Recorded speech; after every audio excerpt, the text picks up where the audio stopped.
Hello po, kamusta po kayong lahat? Eto po si Royben, pagod na pagod galing school.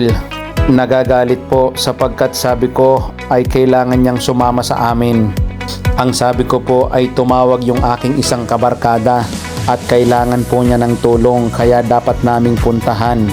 Eto po at wala silang kaalam-alam ni Rain na meron po akong sorpresa sa kanila. Eto po at kahit medyo naghihikaho sa buhay ay patuloy pa rin pong binibigyan ng biyaya ng Panginoon. At heto nga po ang aming bagong sasakyan, si Mufasa.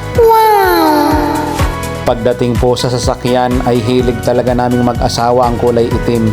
Kaya hayan po siya, talagang black na black po ang kulay. At yun pong galit at inis ng mga bata kanina ay napalitan po ngayon ng tuwa.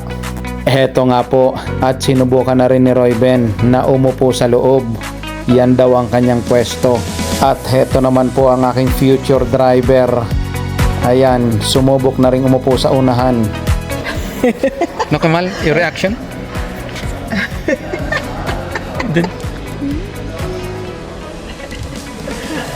Talaga namang kahit ako po ay natutuwa sa naging reaksyon ng mga bata. At after po maayos lahat ng mga papeles ay heto po at inilalabas na po nila.